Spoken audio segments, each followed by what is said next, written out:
And ace king suited here, we're a little bit deep to the shove, although it certainly it will be profitable to shove that ace king suited, but I believe it's going to be even more profitable to raise small and give people a little more room to hang themselves and not shut out all the ace jacks, ace queens, even if the mean sums are going to be a nasty spot post flop. Now, it is very reasonable when you're uncertain and when you're going to be facing some difficult spots to go on about that in 1 second. Ace king suited here, I'm actually going to check and shove over most bets. And I'll fold the ace 9 suited. He checks it back, and I'll bet call this turn. The reason why I like the check shove there is because I don't want to check fold, and there's a pretty bad risk reward ratio on just shoving. And I'll put out a small bet here because I don't think there's a lot of worse hands you can call with, and it might induce a bluff shove since he looks very loose. And ace 5 is going to be used to call here. I'd actually call down to king deuce off. And we'll fold the jack 7 suited. Apologize if I've lost my train of thought during this video at different times.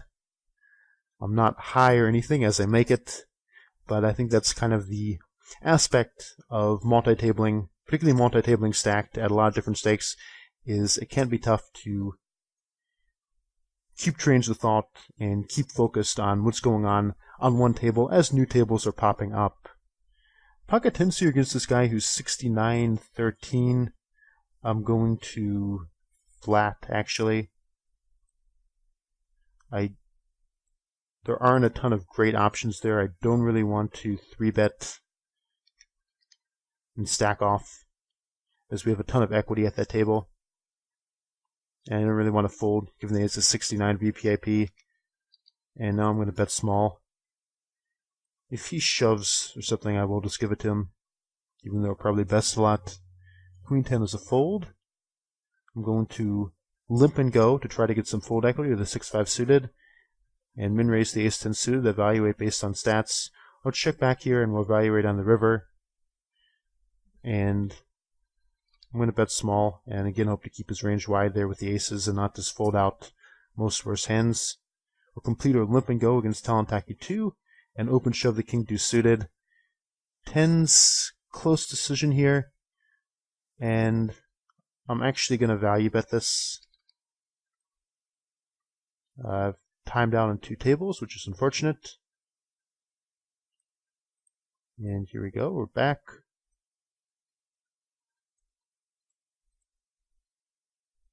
Few folds, and the ace 2 suited, offsuit that is, are very short, and put it in. I'm going to make sure, so I'm just going from table to table to make sure that I'm not sitting out on any. And definitely when you are multi-tabling, be sure to do that. If you do time out for any reason, make sure that you're back in and not sitting out on any tables. And that's the process that I'm going through at the moment, and then I'm going to put them all back in the viewing window. Queen Jack offsuit is a fold here.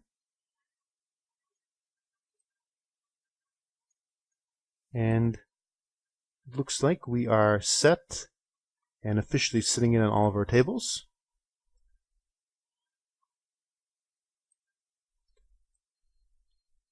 So just one of the aspects of multi-tabling stacked is always make sure that you have all of your tables. Ace King suited, I'm going to 3-bet and get it in. We could just 3-bet shove, though we are somewhat deep.